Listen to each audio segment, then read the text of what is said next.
أعوذ بالله من الشيطان الرجيم. بسم الله الرحمن الرحيم. Esselamu aleyküm ve rahmetullahi ve berekatuh. Ötən mövzularda biz Allah Teala'nın iradə sifəti barəsində, həy adı barəsində danışdıq və bu günləri də inşallah ki Allahın izni, inayəti ilə sübuti sifətlərə, Allah Teala'nın sübuti sifətlərinə qaldığımız yerdən davam edirik. Allah Teala'nın sübuti sifətlərindən biri də onun idrak sifətidir. İdrak nədir, nə deməkdir? Yəni dərk etmək ərəb dilindən tərcümədə. Yəni bir şeyin sonuna çatmaq, bir şeyi anlamaq, belə bir şey deyək. İnsanda idrak, dərk necədir? Əlbəttə ki də hiss üzvlər vasitəsilə. Misal üçün, bir qoxu gəlir, qoxlayırsan burun vasitəsilə. Bir səs gəlir, audio informasiyadır. Nəyisə dadına baxırsan, dad duyumu var insanda. Nə bilim, nəyəsə toxunursan, taktil informasiyadır. Nəyəsə baxırsan, vizual informasiyadır. İnsan informasiyalar qəbul edir və müəyyən bir obyekt barəsində nə yaranır onda? Dərk yaranır. Həmin obyekt barəsində məlumat əldə edir. Bəs Allahda necədir? Allahda da hiss üzvləri var, yoxsa yox? Maraqlı bir sualdır da. Maraqlı bir sualdır. Ümumiyyətlə biz Allahın idrak sifəti deyəndə nəyi nəzərdə tuturuq? Ümumiyyətlə idrak sifəti zati sifətdir, yoxsa feili sifətdir? 3-4 dənə sual belə. İndi gəlin bunları izah edək. Yox, Allah Teala'da idrak məsələsi, dərk məsələsi belə deyil, insanlardakı kimi deyil. Bəs necədir? Ümumiyyətlə idrak deyəndə nəyi nəzərdə tuturuq? Allah Teala'nın idrak sifəti, yəni onun elmi. Allah Teala heç nəyi yaratmamışdı, yaradacağı şeylərə belə elmi var idi. Allah Teala bizi yaradıb, nələri ki yaratmayıb, iradə etməyib, istəməyib, yaratmayıb, onlara belə elmi var. Allah Teala'nın elmində nə bir şey azalar, nə bir şey əksilər və Allah Teala'nın elmi zati sifətdir. Bunun əksi ki cahillikdir. Allah Teala'nı belə bir sifətlə vəsfləndirmək olmaz. Düzgün bir şey deyil. Ona görə idrak sifəti də zati sifətdir. Yəni Allah Teala'nın feili sifətlərindən deyil. Və insanlardakı dərk etmə prosesi kimi Allahda dərk etmə prosesi belə deyil. Ümumiyyətlə Allahda nəyisə dərk edərmi, belə bir kəlmə yoxdur. İdrak sifəti, yəni Allah Teala'nın elmi nəzərdə tutulur. Elmi nəzərdə tutulur. Biz ki möhtacıq, bizdə ki hiss üzvlər var. Allah Teala bizə hiss üzvləri verib, onların vasitəsilə biz informasiya əldə edirik. Amma Allahda belə bir şey yoxdur. Əgər Allahda hiss üzvləri olsaydı, onda Allah Teala mürəkkəb olardı. Allahda hiss üzvləri olsaydı, Allah Teala möhtac olardı. Möhtac olan bir şey, bir varlıq nədir? Acizdir. Acizdirsə, möhtacdırsa, mürəkkəbdirsə, onda Allah deyil ki. Onda Allah deyil ki. İstədim ki, məsələni biraz da izah edeyim, daha geniş şəkildə. Allah Teala'nın sifətlərindən biri də qədimlik sifətidir. Allah Teala qədimdir. Qədim sözü ərəb dilindən götürülüb qidəm kəlməsindən. Qidəm kəlməsindən. Onun bir dənə də üstünlük dərəcəsi var. Buna da deyirlər əqdəm. Bir var köhnə, bir var daha köhnə. Bir var qədim, bir var daha qədim. O bilirsiniz Azərbaycan dilində də var da bu sifətlərdə olmalıdır. Azaltma dərəcəsi, çoxaltma dərəcəsi, nə bilim adi dərəcə var da indi dilçiliylə məşğul olanlar da bunu daha yaxşı bilir. İndi qüsurum da olsa bağışlasınlar inşallah ki. Nə deyirdim mən? Qədim kəlməsi. Allah Teala qədimdir. Qədimdir. Ondan əvvəl bir şey olmuyor. Nəyi yaradıbsa o yaradı. Yaradılışın özünü elə o yaradı. O günlər bir filosofla kiçik bir diyaloqum oldu. O deyir ki, mənə maraqlıdır, Allah kim yaradı? Deyir, mənə çox maraqlıdır. Cavab budur ki, mən ona cavab verdim ki, daha doğrusu, yaradılışın özünü elə Allah yaradır. Ümumiyyətlə nə ehtiyac var ki, Allah yaradılmalıdır? Yəni belə bir şeyə ehtiyac var ümumiyyətlə. Yəni biz ki bir şey deyəndə onu düşünüb gərək deyək də. Yəni bu sualı niyə verirəm? Daha doğrusu bu sözü niyə deyirəm? Allah kim yaradıb Allahı? Bu nə danışıq tərzidir? Bu nə sualdır? Ümumiyyətlə ehtiyac varmı Allahın yaradılmasına? Şeyx Səduq ki bilirik ki böyük alimlərdəndir və Tövhid əsərinin də müəllifidir. O öz kitabında qeyd edir ki, qədimlik sifətini bəzən Allahın yaratdıqlarına da şamil etmək olur. Yəni əlbəttə ki, bu Allaha baxın, bilirsiniz nə deməkdir bu? Misal üçün, mən varam 21-ci əsrdə yaşayıram. 14-cü əsrdə yaşayan adam məndən qədimdir. İşlədirik də bu kəlməni. Bu köhnədir, bu qədimdir. Bəzən deyirik, misal üçün, kompüter işlədirik, deyirik bu Nikolayın dövründən qalır. Bu qədimlik anlayışı var, bu nisbətdə belədir də. Amma Allah'dakı qədimlik tamamilə fərqlidir. Allah'dan əvvəl bir şey olmayıb ki. Allah hər bir şey nəzərən əvvəldir. Necə ki, Quran-ı Kərim Allah Taala'nın qədimliyi barəsində ayədə buyurulur. Əvvəl də, axır da, zahir də, batin də odur. O hər şeyi bilir. O hər şeyi bilir. Hədislərdə də Allahın qədimliyi barəsində, qədim sifəti barəsində çoxlu hədislər var. Mən göndərəcəm inşallah ki, tələbələrə də. Hədisdə buyurulur, dünya yox olandan sonra Subhan olan Allah tək qalar və onunla birgə heç nə qalmaz. Necə ki, yaradılış başlamazdan əvvəl də belə idi. Allah tək idi. Həmçinin o əşyalar, yəni məxluqlar yox olduqdan sonra da belə olacaq. O zaman vaxtlar, anlar, illər, saatlar yoxlub gedəcək. Vahid və qəhhar olan Allahdan başqa heç nə qalmaz.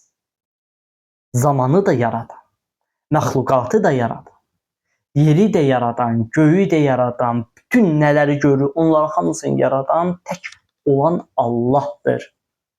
Tək olan Allahdır. Sadəcə insan baxmağı bacarmalıdır. Bəsirət də elə bundadır. Bəsirət də elə bundadır. Baxmağı bacarasan, situasiyalarda Allahı görməyi bacarasan. O günləri fikirləşirəm, öz-özümə deyirəm ki, bütün bu aləmi toplasan bir yerə, nəyi görərsən? Allah. Allah anlayışını açsın, aləm falan, insanlar, ağaclar. O düz deyəndə bu biraz naqis ifadə kimi çıxır, amma ki əslində belədir də. Yəni nəyi toplasan bir dənə Allah görəcəksən, yaradanı görəcəksən. O yaradan ki yaradılmayıb, o yaradan ki əvvəldir, axırdır, zahirdir, batindir, hər bir şey.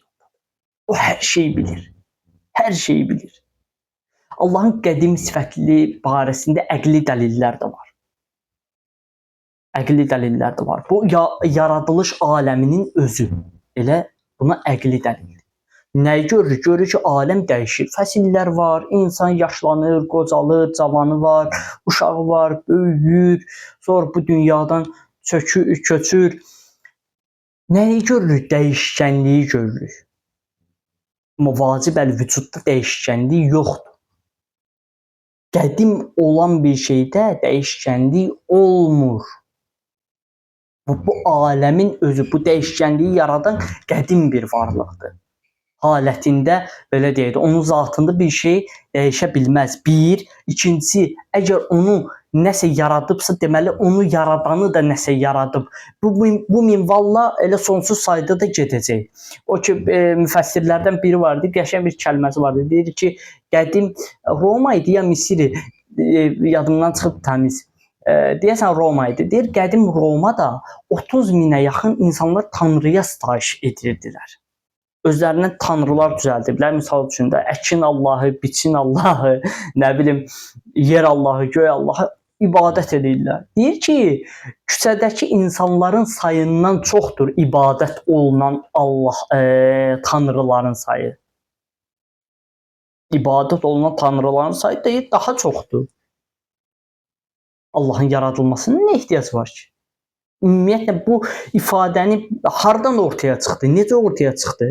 Məxluqatın sifətlərini biz niyə görə Allaha aid etməliyik? Yaradılışı yaradan elə Allahdır. Zamanı yaradan Allahdır, məkanı yaradan Allahdır, məxluqatı yaradan Allahdır. Allah Taala qədimdir və əzəlidir. Əgər Allah Taala qədim və əzəli olmasaydı, o zaman müqəddəs vücudu da vacib olmazdı. Hadis olardı, aradan gedən olardı, aradan gedən aciz və ona ki fənalıq yol tapır, belə bir şey Allah ola bilməz. Neçə mövzudur, mən bunun üstündə dayanıram. Çox vacib bir mövzudur. Necə ki Əmir-əl-Möminin Əli əleyhissalam buyurur ki, həmd olsun Allaha ki, yaratdıqları onun varlığına və onların sonradan yaranması, yəni ki, bu məxluqatın sonradan yaranması onun əzəli olmasına dəlalət edir. Dəlalət edir. Və Quran-ı Kərimdə də Allah Taala'nın barəsində bir sıra ayələr var. Onlardan biri də budur. Ona bənzər heç bir şey yox. Çox maraqlıdır. Ona bənzər heç bir şey yoxdur. Qısa bir dənə bir şey deyəcəm. Allah Taala vacib əl-vücuddur. Başqa bir vacib əl-vücud var? Yox, yoxdur. Bilirik ki və şübhəsiz ki belədir ki Allah Taala hər bir şeyi yaradır. Yaradılan bir şey də vacib əl-vücud ola bilməz. Yaxşı. Biz niyə görə çox dayanırıq bu mövzuların üzərində? Çünki anlayaq, dərk edək, başa düşək. Başa düşək ki, Quran-Kərimdə buyurulan kimi o məxluqatı ilk dəfə yaradır, sonra onu yenidən dirildir. Bəzilər deyir axı, bəzilər nə deyir? Deyir ki, biz öldükdən sonra yenidən yaradılacaq. Quran-Kərimdə də var elə ayələr. Çoxdur. Hədsiz dərəcədə çoxdur. Siz dərəcədə çoxdur. O hekayələr var ki, olmuş hekayələrdir əlbəttə ki, Quranda nə varsa hamısı olmuş hekayələr. Peyğəmbərlərin dövründən misallar və s. Yəni izahlar var orada. Və məxluqatı ilk dəfə yaradan üçün onu yenidən yaratmaq sizcə çətin ola bilərmi? Xeyr. Xeyr. Əlbəttə ki də çətin deyil. Allah üçün ümumiyyətlə ötən mövzuda dedik ki, çətinlik, asanlıq, anlayışı yoxdur. Kimsə deyə bilməz ki, Allah Taala bu şeyi yaratdı, bu biraz çətin idi. Digər bir iş gördü, bu asan dedi. Böyle bir şey yoxdur ya Allah üçün. Başa düşürsünüz? Allah Taala hər bir şey qüdrəti çatır.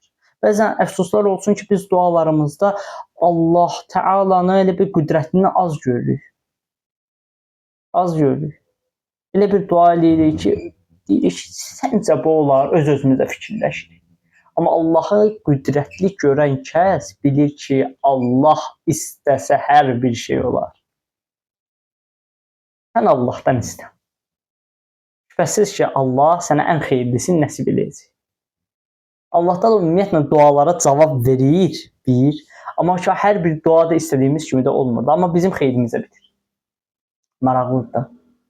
Allah Taala çünki səni səndən çox sevir və bilir ki, sənə nə lazımdır, nə yox. Bəzən elə bilərsən ki, bu şey mənə lazımdır, əslində heç o şey sənə lazımdır. O səni uzaqlaşdıracaq Allahın yolundan. Allah səni daha yaxşı tanıyır. Yaradan səni daha yaxşı tanıyır. Hər şeyi bilir. Hər bir şeyi bilir. Bəzən bizə irad tuturlar, deyirlər ki, Allah hər şeyin yaradanıdır deyirsiniz. Hər bir şeyin yaradanı kimdir? Allahdır. Deyir ki, bu şey ki deyir sizə, Allah hər şeyin, bu şey kəlməsi mövcud olan bir şeyə deyərlər də. Onda Allah onun necə yaradanı oldu? Cavab bilirsiniz nə vermək olar? Misal üçün deyirik ki, filan kəs gedir ev tikməyə. Bu ev mövcud idisə Allah, üzr istəyirəm, bu ev mövcud idisə o filan kəs o evi necə tikəcək? Allah hər şeyin yaradanıdır dedikdə, bu hər bir şeyin qədim olduğuna işarə etmir. Yəni ki, Allah hər bir şeyi yaradıb, o mənada. Yenə deyirəm, bizim sözlərimiz bəzən acizdir Allahı vəsf etməkdə. Bəzən deyir, ümumiyyətlə acizdir. Təsəvvürümüz onu yəni biz onu dərk edə bilmərik bir və onu vəsf də edə bilmərik heç doğru düzgün. Ona görə də bizə hədislərdə də buyurulub ki, Qurandan o tərəfinə keçməyin. Quran Allahı necə təqdim edirsə, elə qalın. Çünki özünüzdən nəsə düşünsəz, Allahı naqis sifətlə vəsf edəcəksiniz. Bu da heç düzgün bir şey deyil. Düzgün bir şey deyil. Burada mövzularımız çoxdur əslində. Demək istəyirəm ki, əsas kulminasiya nöqtələrinə toxunum. Əsas məsələlərə toxunum. Bir nəfər gəldi İmam Rıza əleyhissalamın yanına. Dedi, ey Peyğəmbər övladı, aləmin yaradılmasının dəlili nədir? İmam dedi, bir dəqiqə. Dedi, sən əvvəl yox idin, hə? Sonradan var oldun. Sən özün özünü yaratmadığını bilirsən, düzdür? Düzdür. Həmçinin sənə bənzər bir şeyin də yaratmadığını bilirsən, düzdür? Düzdür. Elə bu bəs eləmir. Bu aləm də elə səni kimidir də. Aləmi də elə səni yaradan yaradıb da. Elə Allah yaradıb da. Elə Allah yaradıb da. Allahdan başqa hər bir şey aləm adlanır. Allahdan başqa hər bir şey. Fatihə surəsində deyir. Elhamdülillah Rabbil aləmin. Həmd olsun aləmlərin Rəbbinə. Və yaxud da həmd aləmlərin Rəbbi olan Allaha məxsusdur. 2 dənə kəlmə açılıb da. Bir var Rəbb, bir var mərbub. Rəbb odur ki, yaradıb. Yaratdığı şeyin yanındadır, daim arxasındadır. Və ona yolda göndərib. Bax, Rəbb budur. Onda bu ötən mövzularda demişəm də, cəbir və təfviz mövzusu ki var. Misal üçün bir qrup deyir ki, Allah Taala bizi yaradıb, bizi boş-boşuna buraxıb. Bir qrup isə deyir ki, Allah Taala bizi yaradıb, iradəmizi də əlimizdən alıb. Nə belədir, nə belədir. Allah Taala səni yaradıb, müəyyən sərhədlər daxilində sənə izinlər də verib, sən özün bir yaradılış olaraq öz seçimini seçə bilərsən. Allah Taala sənə bunu verib və imtahan da elə bunun burasındadır. Düzdür? Düzdür. Və Allahdan ki, nələr qeyrilər var, ona deyirlər mərbub. Mərbub. Yəni idarə olunan, yəni tərbiyə olunan, mərbub, yəni bu kəlmədə. Daha sonra mən nələrə toxunmaq istəyirəm. Burada bir neçə dənə qeydlər götürmüşdüm. Bir dənə bunu da deyim, inşallah ki, yekunlaşdıraq. Gələn mövzudan davam edərik inşallah ki, yormayayım sizi də. Sual verirlər. Həsən ibn Yusifə Əllamə Hilliyə də belə deyir. Sual verirlər ki, deyir, tövhidə, ədlə, nübüvvətə, imamətə etiqad edən bir kəs əgər Allahdan başqa bir şeyi, misal üçün aləmin qədim olmasına da söyləyirsə və buna da inanırsa, belə bir insan kafirdir yoxsa yox? Əllamə Hilli buyurur ki, bəli, kafirdir. Bir kəs ki, Allahdan başqa nəyinsə qədimliyinə etiqad etsə, deməli, bu şəxs kafirdir. Bir də bu məsələdə demək istəyirəm. Deməli, həmin o filosofla görüşdə, filosof mənə qayıtdı dedi ki, mənə çox maraqlıdır ki, Allah Taala yaradır, bu aləmi falan yaradıb, hər bir şey yaradıb da, siz ki deyirsiniz yaradıb. Bəs bu yaratdığı şeyləri nələrdən yaradıb? Deyirəm ki, nələrdənsə yaratmaq anlayışı o bizə şamil bir şeydir. Allah Taala yoxdan var edir. Allahın qüdrəti də elə buradadır. Allahın qüdrəti də elə buradadır. Bir çox zaman sual olunur ki, misal üçün də Allaha aid olan sifətləri siz aid eləyirsiniz. Misal üçün Allahın yaratdığı şeyləri. Misal üçün Allah sadiqdir. Sən də deyirsən ki, misal üçün mənim Əli adında dostum var. O da sadiq bir dostdur.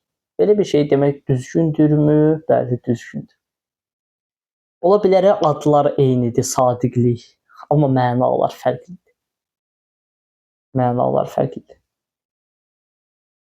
Və hətta məsumlardan da bizə buyurulub ki, Allahın yer üzündəki adlarının təcəllası olur.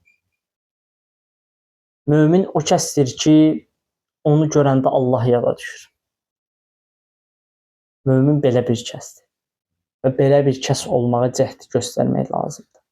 Özümüzü düzəltməliyik, sadiq olmalıyıq, vəfalı olmalıyıq, əhdimizə sadiq olmalıyıq. Əsas da elə budur. Cəmiyyət qarşısındakı öhdəliklərimizə, vəzifələrimizi düzgün şəkildə yerinə yetirməliyik. Bəli, belə deyilik, mömin ancaq gülümsəyər, belə bir şey yoxdur. Bizə qəzəb də verilir, biz əsəbləşə də bilirik. Baxır harda, əlbəttə haqsızlıq müqabilində gülmək lazım deyil, gülümsəmək lazım deyil. Orada da əsəbləşmək də lazımdır. Demək istədim, bu xüsuslara da nəzər yetirək, bu xüsusları da dilə gətirək ki, bunlar çox-çox önəmlidir. Haqsızlıq olan yerdə insan öz haqqını da tələb etməli, bacarmalıdır və xüsusilə əgər bu şəxsin, bir cəmiyyətin haqqı tapdalanırsa, o haqqı tələb etmək lazımdır və mömin şəxs belə bir şəxsdir. Təşəkkür edirəm ki, məni dinlədiniz, izlədiniz. Əvvəla minnətdarlığımı bildirirəm və ikinci növbədə də bu oxuduqlarımızın, bu araşdırmalarımızın həyatımıza təsirli olmağına Allahdan dua edək, Allahdan istəyək. Təşəkkür edirəm hər birinizə. Peyğəmbər və ali Peyğəmbərə sələvat. Allahümmə salli ələ Muhammedin və ali Muhammed və əcil fərəcə.